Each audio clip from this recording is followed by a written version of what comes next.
வணக்கம் நேயர்களே, ஸ்ரீ குபேரன் டிவி நேயருக்கு லக்ஷ்மி நாராயண அன்பு வணக்கங்கள். இப்போ நம்ம பார்க்க போகிறது வார ராசி பலன் 2ஆம் தேதியிலேருந்து 8ஆம் தேதி வரை எப்படி இருக்க போதான்னு பார்க்க போகிறோம். எப்போதும் சொல்கிறது தாங்க, ராசிக்கு பார்ப்பதை விட லக்னத்துக்கு பார்ப்பது ரொம்ப பர்ஃபெக்டாக இருக்கும். உதாரணமாக ஒரு மகர லக்னம் விருச்சிக ராசினா நீங்கள் விருச்சிக ராசிக்கான பலன்களை பார்க்கறத விட மகர ராசிக்கான பலன்களை பார்க்குறது ரொம்ப பர்ஃபெக்டாக இருக்கும். ஃபஸ்ட்டு அதுக்கப்புறம் ஃபஸ்ட்டு வர புது பலன்கள், அதுக்கப்புறம் பார்த்தீங்கன்னா தசாபுத்தி பலன்களும் உங்களுக்கு என்ன தசாபுத்தி அந்தரங்களோட அது மிங்கிள் பண்ணி பார்க்குறது ரொம்ப பர்ஃபெக்டாக இருக்கும். வீடியோட எண்டில் டிப் ஆஃப் த வீக் இருக்குது, மறக்காமல் பாருங்கள். கும்பராசி. கும்பராசிக்கு வந்து பார்த்திங்கன்னா உங்களுக்கு ராசி அதி சனி வந்து ராகுடைய சாரத்தில் நட்சத்திர பரிவர்த்தனையில் இருக்கும்போது மறைமுகமான நல்ல பணம் பெரிய வருமானங்கள் வருவதற்கான வாய்ப்பு ரொம்ப சிறப்பாக இருக்குது. கொஞ்சம் செலவுகள் இருந்தாலும் பெரிய வருமானங்கள் கண்டிப்பாக இருக்குங்க. 2ஆம் அதிபதி மற்றும் 11ஆம் அதிபதியான குரு வந்து நாளில் இருக்கும்போது நல்ல வருமானங்கள், நிலபுலங்கள், தந்தை தாயார்னால் நல்ல லாபங்கள் வருவதற்கான வாய்ப்பு ரொம்ப சிறப்பாக இருக்குது. அதுவும் சந்திரனுடைய சாரத்தில் இருக்கும்போது வேலையில் நல்ல ஏற்றங்கள், நல்ல லாபங்கள் வருவதற்கான வாய்ப்பும் ரொம்ப சிறப்பாக இருக்குங்க. அது வரும்போது 3 மற்றும் 10ஆம் அதிபதியான செவ்வாய் வந்து 6இல் நீச்சமாக இருக்கும். வேலை விஷயங்களை கொஞ்சம் கவனமாக, யாரெல்லாம் செவ்வாய் தசாபுத்தி அந்தரம் நடக்குதோ கொஞ்சம் கேர்ஃபுல்லாக இருக்கணும். சின்ன சின்ன அவமானங்கள் வருவதற்கான வாய்ப்புகள் கொஞ்சம் கேர்ஃபுல்லாக இருக்கின்ற ஒரு காலகட்டங்கள். மற்றபடி 4 மற்றும் 9ஆம் அதிபதியான சுக்கிரன் வந்து உங்களுக்கு வந்து 12இல் இருக்கும்போது கொஞ்சம் அலைச்சல்கள் இருக்கும். தாயார் தந்தையானால் கொஞ்சம் வந்து செலவுகள் வர்றதுக்கான வாய்ப்பு, நிறைய பிரயாணங்கள் மேற்கொள்வதற்கான வாய்ப்பு ரொம்ப நல்லாயிருக்கு. 5 மற்றும் 8ஆம் அதிபதியான புதன் வந்து பார்த்திங்கன்னா உங்களுக்கு 10இல் இருக்கும்போது தொழில் ரீதியான விஷயங்கள் ரொம்ப கவனமாக இருக்கணும். குழந்தைகள் விஷயங்கள் வந்து கொஞ்சம் எமோஷன்ஸ் இருக்கும், பட் இருந்தாலும் எல்லாமே சரியாயிடும். மற்றபடி வந்து பார்த்திங்கன்னா கொஞ்சம் வந்து தொழில் ரீதியான விஷயங்கள், இன்வெஸ்ட்மெண்ட் சம்மந்தமான விஷயம் கொஞ்சம் கேர்ஃபுல்லாக இருக்கின்ற ஒரு காலகட்டங்கள். அதுக்கப்புறம் பார்க்கும்போது உங்களுடைய தந்தையுடைய ஹெல்த் கண்டிஷன்ஸ், அப்பாவுடைய ஹெல்த் கண்டிஷன் சம்மந்தமான விஷயம் கொஞ்சம் கேர்ஃபுல்லாக இருக்கணும். 6ஆம் அதிபதி. 6ஆம் அதிபதி சந்திரன் சிறப்பான பலன், நல்ல விஷயம், நல்ல ஏற்றங்கள், நல்ல லாபங்கள், வேலையில் நல்ல ஏற்றங்கள் எல்லாமே ரொம்ப சிறப்பாக இருக்கும். பட் இருந்தாலும் 6இல் வந்து செவ்வாய் இருக்கும்போது சின்ன சின்ன அவமானங்களை ஏற்படுத்தும். அதனால் கொஞ்சம் கேர்ஃபுல்லாக எடுத்துக்கோங்க. அதனால் ஒரு எமோஷன்ஸோ ஒரு ஸ்ட்ரெஸ்ஸோ இருக்கும். ஏன்னா அது சனியுடைய சாரத்தில் இருக்கும்போது அந்த எமோஷன்ஸை கண்டிப்பாக கொடுத்தோம். அதனால் கோவப்படாமல் கொஞ்சம் காமாக இருக்க பாருங்கள். அதுக்கப்புறம் பார்க்கும்போது 7ஆம் அதிபதி. 7ஆம் அதிபதி சூரியன் வந்து பார்த்திங்கன்னா உங்களுக்கு வந்து 10இல் இருக்கும்போது நல்ல ஏற்றங்கள், நல்ல லாபங்கள். ஒரு கேந்திராதிபதி கேந்திரத்தில் இருக்கிறது பெரிய யோகங்களை தரதுக்கான வாய்ப்புலாம் ரொம்ப நல்லாயிருக்கு. அது சனியுடைய சாரத்தில் இருக்கும்போது கொஞ்சம் எமோஷன்ஸை கொடுத்துரும். ஏன்னா வந்து இந்த சனி சூரியன் காம்பினேஷன்ஸ் ஒரு எமோஷன்ஸை கொடுத்துரும். அதனால் கொஞ்சம் கேர்ஃபுல்லாக இருந்துக்குங்க. அதுக்கப்புறம் வந்து 8ஆம் அதிபதி. 8ஆம் அதிபதி வந்து பார்த்திங்கன்னா உங்களுக்கு வந்து புதனாக இருந்து அவர் வந்து 9இல் 10 இருக்கும்போது தொழில் ரீதியான விஷயங்கள் ரொம்ப ரொம்ப கவனம் தேவை. தொழிலில் வந்து அகல கால் வைக்காமல் கொஞ்சம் கேர்ஃபுல்லாக இருக்குது, ரொம்ப ரொம்ப நல்லதுங்க. அதுக்கப்புறம் பார்க்கும்போது உங்களுடைய விஷயங்கள் வந்து பார்த்திங்கன்னா 9ஆம் அதிபதியான சுக்கிரன் வந்து உங்களுக்கு வந்து 12இல் இருக்கும் நிறைய பிரயாணங்கள் மேற்கொள்வதற்கான வாய்ப்புலாம் நிறைய இருக்குது. அதெல்லாம் ரொம்ப சிறப்பு தான். அதுக்கப்புறம் பார்க்கும்போது 11ஆம் அதிபதியான குரு வந்து உங்களுக்கு வந்து நாளில் இருக்கும்போது ரியல் எஸ்டேட், புதிய சொத்துக்கள், புதிய வண்டி வாகனம் வாங்குகின்ற யோகங்கள்லாம் ரொம்ப சிறப்பாக இருக்குது. அது லோன் போட்டு ஏதாவது வாங்கலாமாங்கிற எண்ணங்களை கண்டிப்பாக ஏற்படுத்தும். எல்லாமே வந்து அது வந்து ரொம்ப சிறப்பான விஷயங்களை கண்டிப்பாக கொடுத்துருங்க. அதுக்கப்புறம் என்னங்க, இதுவரை பார்த்தது பொது பலன்கள். இப்போ பார்க்க போகிறது தசாபுத்தி பலன்கள் எப்படி இருக்குன்னு பார்ப்போம். கும்ப லக்னமாக இருந்து சூரிய தசாபுத்தி அந்த சூரியன் வந்து பார்த்திங்கன்னா உங்களுக்கு வந்து இருக்கிறது வந்து 10இல் இருக்காருங்க. 10இல் இருக்கும்போது புதிய பார்ட்னர்ஷிப் சம்மந்தமான விஷயங்கள் ரொம்ப சிறப்பாக இருக்கும். கணவன் மனைவி உறவுலாம் ரொம்ப நல்லாயிருக்கும். பட் இருந்தாலும் சூரியன் வந்து சனியுடைய சாரத்தில் இருக்கும்போது கொஞ்சம் வந்து ஒரு எமோஷன்ஸ் ஜாஸ்தி இருக்கிறதுக்கான வாய்ப்பு இருக்கும். அதை மட்டும் கொஞ்சம் கண்ட்ரோல் பண்ணிக்கிங்க. அதுக்கப்புறம் பார்க்கும்போது கும்ப லக்னமாக இருந்து சந்திர தசாபுத்தி சந்திரன் வந்து பார்த்திங்கன்னா வாரத்தின் வந்து ஒரு ஆரம்பத்தில் வந்து நல்ல லாபங்களையும் அதுக்கப்புறம் நடுவில் கொஞ்சம் செலவுகளை கொடுத்தோம். அதுக்கப்புறம் எல்லாமே சிறப்பான பலன்களை கண்டிப்பாக கொடுத்துருங்க. கும்ப லக்னமாக இருந்து செவ்வாய் தசாபுத்தி செவ்வாய் வந்து பார்த்திங்கன்னா உங்களுக்கு வந்து 6இல் நீச்சமாக இருக்கும்போது யாருக்கெல்லாம் செவ்வாய் தசாபுத்தி கொஞ்சம் கவனமாக இருக்கணும். வேலை சம்மந்தமான விஷயம், அவமானங்கள் ஏற்படுறது, கடன் வாங்கினதுனால ஒரு அவமானங்கள் வருவதற்கான வாய்ப்புலாம் ரொம்ப கவனமாக. அதனால் எமோஷன்ஸ் இருக்கும், கொஞ்சம் ஜாக்கிரதையாக இருந்துக்குங்க. உடல்நிலை சார்ந்த விஷயங்கள் வந்து கொஞ்சம் கேர்ஃபுல்லாக இருக்கும். ஒன்று இந்த 3 ரீதியில் வந்து ஏதாச்சும் எஃபெக்ட் பண்ணும், கொஞ்சம் கேர்ஃபுல்லாக இருந்துக்குங்க. கும்ப லக்னமாக ராகு தசாபுத்தி. ராகு வந்து பார்த்திங்கன்னா 2இல் இருந்து அது வந்து அவங்களுடைய சனி நட்சத்திர பரிவர்த்தனை பெருத்த லாபங்களையும் நல்ல லாபங்களையும் கொடுக்கறதுக்கான வாய்ப்புலாம் இருக்குது. மறைமுகமான சிறப்பான ஒரு வருமானங்களை கண்டிப்பாக கொடுத்துருங்க. கும்ப லக்னமாக இருந்து உங்களுக்கு வந்து குரு தசாபுத்தியான குரு வந்து சிறந்த லாபங்கள், ரியல் எஸ்டேட், வண்டி வாகனங்கள் விற்பனை, நிலபுலங்கள் விற்பனையிலும் நல்ல லாபங்கள் வரதுக்கான வாய்ப்பு ரொம்ப நல்லாயிருக்கு. கும்ப லக்னமாக இருந்து சனி தசாபுத்தின்னு சனி வந்து பார்த்திங்கன்னா உங்களுக்கு வந்து ராசியிலே இருந்து அது ராகுடைய சாரத்தில் ஒரு நட்சத்திர பரிவர்த்தனை நல்ல லாபங்களையும் நல்ல ஏற்றங்களையும் கொடுக்கறதுக்கான வாய்ப்புலாம் ரொம்ப நல்லா இருக்குங்க. பட் இருந்தால் சின்னதாக சோம்பேறித்தனம் கொடுக்கும். அதை மட்டும் தூக்கி எறிஞ்சிங்கன்னா சிறப்பான பலன்களை கண்டிப்பாக எதிர்பார்க்கலாம். கும்ப லக்னமாக இருந்து புதன் தசாபுத்தி 5, 8ஆம் அதிபதியான புதன் வந்து பார்த்திங்கன்னா உங்களுக்கு 10இல் இருக்கும். தொழில் ரீதியான விஷயங்கள் ரொம்ப கவனம் தேவை. தொழிலில் வந்து ஏதாச்சும் எமோஷன்ஸோ ஸ்ட்ரெஸ்ஸோ ஏற்படுத்திடும். உங்கள் பசங்களுக்கும் உங்களுக்கும் வந்து ஒரு வாக்குவாதங்களை ஏற்படுத்துறதுக்கான வாய்ப்பும் ரொம்ப கேர்ஃபுல்லாக இருக்கின்ற ஒரு காலகட்டங்க.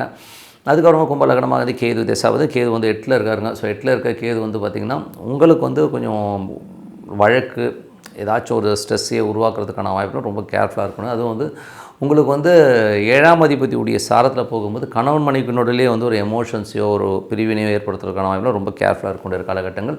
ஒரு சர்ப்ப வழிபாடு, சர்ப்பம் ஏதாச்சும் புற்றுக்கோயில் இருந்ததுன்னா அதை வழிபாடு பண்ணும்போது இதோடைய எமோஷன்ஸ் கொஞ்சம் கம்மியாகிறதுக்கான வாய்ப்புகள் நிறைய இருக்குது. ஸோ கண்டிப்பாக அந்த வழிபாடு பண்ணுங்கள். ஓகேங்களா? கும்ப லக்னமாக இருந்து சுக்கிர தசாபத்தி சுக்கிரன் வந்து பார்த்திங்கன்னா உங்களுக்கு 4 9ஆம் அதிபதியான சுக்கிரன் வந்து 12ல் இருக்கும்போது தாயார் தந்தையார் சம்மந்தமான விஷயம் கொஞ்சம் செலவு பண்ணுற மாதிரி விஷயங்கள் இருக்கும். மற்றபடி நல்ல ஒரு பிரயாணம் மேற்கொள்வதற்கான ரொம்ப சிறப்பாக இருக்குங்க. ஸோ நல்ல விஷயங்கள் நல்லா மாற்றங்களான ஒரு பிரார்த்தனை அவசியமானது. இறைவனை பிரார்த்தனை பண்ணும்போது கண்டிப்பாக அடுத்த லெவல் போகிறதுக்கான வாய்ப்புலாம் நல்லாயிருக்கு. ஸோ இப்போ பார்க்க போகிறது tip of the week. So tip of the வீக்கில் இப்போ நம்ம பார்க்க போகிறது என்னென்னா ஜோதிடம் உண்மையா. ஏன்னா வந்து இப்போ வந்து நிறைய கான்ட்ரவர்சிஸ் இருக்குது. நிறைய பேர் வந்து எனக்கு வந்து ஜோதிடம் வந்து பொய்ன்னு சொல்லிவிட்டு இந்த கருப்பு சட்டை போட்டு ஒரு ஆள் வந்து கண்ணாமண்ணன் பேசிகிட்டு இருக்கு அப்படி. ஸோ அவர் வீடியோலாம் பார்க்கும்போது எனக்கு என்னடா அது இவ்வளோ கேவலமாக இவ்வளோ மட்டமாக பேசுகிற அப்படின்னு. ஒரு துறையில் இருந்துக்கிட்டு அந்த துறையை பற்றி தெரியாமல் மற்றவங்கள்ட்ட வந்து அவதூறு பேசுகிறதுங்கிறது வந்து ரொம்ப மட்டமான இழிவான செயல்.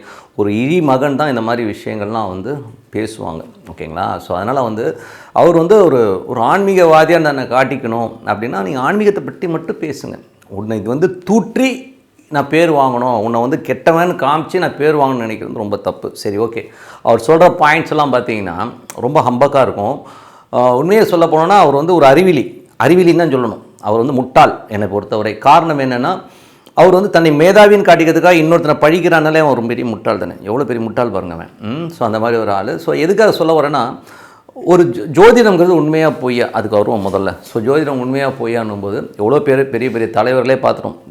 ஏன்னா சாமி இல்லைன்னு சொன்னவர் கடைசியில் மஞ்சத்தொட்டு போட்ட கதையெல்லாம் நம்மக்கிட்ட இருக்குது. ஓகேங்களா? மஞ்சத்தொட்டு போட்டது அவங்க ஃபேமிலி ஆளுங்க. நான் வந்து தீகாவை பற்றி பேசலை, வேறு ஒருத்தர் சாதாரணமாக பேசுகிறேன். ஓகேங்களா? நான் வந்து எந்த வித கட்சியை சார்ந்தவனும் கிடையாது, அதுக்காக சொல்கிறேன். பட் ஏன்னா நிறைய சாமி இல்லைன்னு சொன்னோம், கடைசியில் வந்து குடும்பத்தோடு போய் சாமி கும்பிட்டது, மறைமுகமாக சாமி கும்பிட்டது எல்லாமே இருக்குது. ஏன்னா நமக்கு மேலே ஒரு பவர்ஸ் இருக்குங்கிறது உண்மையான விஷயம். இது ஒரு சயின்ஸ்.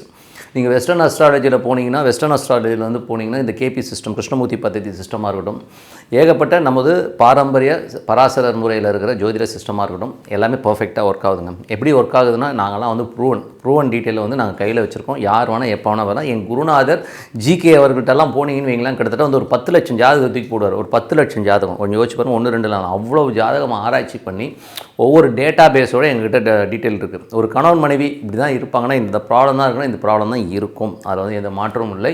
அதே மாதிரி ஒருத்தனுடைய தசாபுத்தி அந்தரங்கள் வந்து தப்பாக இருக்குன்னா இந்த மாதிரி விஷயங்கள் இப்படி தான் நடக்குங்கிறதையும் நான் உண்மையாக சொல்லியிருக்கோம். அதே மாதிரி வந்து பரிகாரங்கள் வந்து 100% எல்லாத்துக்கும் பரிகாரம் கிடையாதுங்கிறதும் நம்ம தெளிவாக சொல்லியிருக்கோம். ஒரு 30% இதுக்கு தான் பரிகாரங்கள் இருக்குது. அந்த பரிகாரங்கள் வந்து ஒரு நாமினலான விஷயங்களில் வந்து நம்ம பண்ணும்போது கண்டிப்பாக அந்த பரிகாரம் ஓகே ஆகுது. ஸோ ஜோதிடம் உண்மையான ஜோதிடம் கண்டிப்பாக உண்மை. நீங்கள் ஒரு கோயிலுக்கு போய் பாருங்கள், அந்த கோயிலில் வந்து கட்டினவன் முட்டாளா? ஓகேங்களா? அதே மாதிரி வந்து ஜோதிடம் சம்மந்தமான விஷயங்களை எழுதி வச்ச முனிவர்களும் சாஸ்திரத்தை படைத்தவங்களும் முட்டாளா? எனக்கு தெரியலைங்க. ஸோ அப்போ வந்து இவர் அறிவிஜீவி மாதிரியும் மற்றவனெல்லாம் முட்டாளாக்குற ஒரு விஷயத்தை வந்து எப்படி பண்ணுறான்னு எனக்கு தெரியல. ஸோ அது அவ்வளோ மோசமான ஒரு ஆளாக தான் அவர் தெரியல. ஸோ அதனால் வந்து ஜோதிடம்ங்கிறது வந்து நீங்கள் உள்ளே போய் இறங்கி பார்த்தீங்கன்னா என்கிட்ட டேட்டாபேஸ் இருக்குது. ஒவ்வொரு விஷயம் பட்சி சாஸ்திரங்கிறது வந்து எவ்வளோ பர்ஃபெக்டாக ஒர்க் பண்ணுதுங்கிறத என்னால் ப்ரூவ் பண்ண முடியும். நானும் ஒரு 30 வருஷமாக வந்து இதில் வந்து நான் ஆராய்ச்சி பண்ணியிருக்கேன். அவ்வளோ பர்ஃபெக்டாக ஒர்க் ஆகும். சனி சூரியன் பார்வை இருக்கிறவங்க அப்பா புள்ள என்னைக்காச்சும் ஒத்துமையாக இருந்திருக்காங்களா? சனி சூரியன் அந்த தொடர்புள்ள ஜாதகத்தில் உள்ள பொண்ணும் அப்பா எவ்வளோ இன்டிமெசி பாண்டேஜாக இருக்காங்க, அதெல்லாம் என்னால் காட்ட முடியும். அதே மாதிரி வந்து பார்த்திங்கன்னா நிறைய ஜாதகங்கள் வந்து தசாபுத்திகள் மூலியமாக ஒன்றி சந்தோஷமாக வாழ்கிற எத்தனையோ தம்பதிகளை காட்ட முடியும். இது வந்து ஒரு சயின்ஸ். ஓகேங்களா? இது வந்து மூட நம்பிக்கை கிடையாது, இதில் வந்து சயின்ஸு. மேபி ஒரு சிலர் வந்து பரிகாரன்ற பேரில் பணம் சம்பாதிக்காத ஒரு சில விஷயங்கள் பண்ணியிருக்கலாம் ஒழிய, மற்றபடி வந்து இதெல்லாம் வந்து வாய்க்கு வந்த வரி அவனே இவனே பேசுகிறது, கேவலமாக பேசுகிறதெல்லாம் வந்து அவருக்கு அழகு இல்லை. ஸோ அதனால தான் ஜோதிடம் உண்மை. நம்பிக்கை இருக்கவங்க பார்க்குறாங்க, இவருக்கு என்ன வந்தது?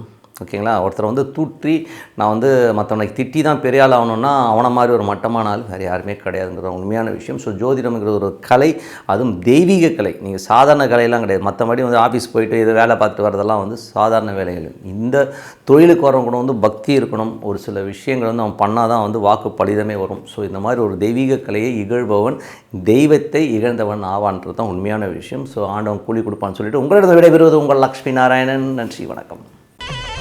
ஸ்ரீ குபேரன் டிவியை பார்த்தமைக்கு நன்றிகள். மேலும் இது போன்ற தகவல்களை தெரிந்து கொள்ள ஸ்ரீ குபேரன் டிவியை சப்ஸ்கிரைப் செய்யுங்கள். மறக்காமல் பெல் ஐக்கானை கிளிக் செய்யுங்கள்.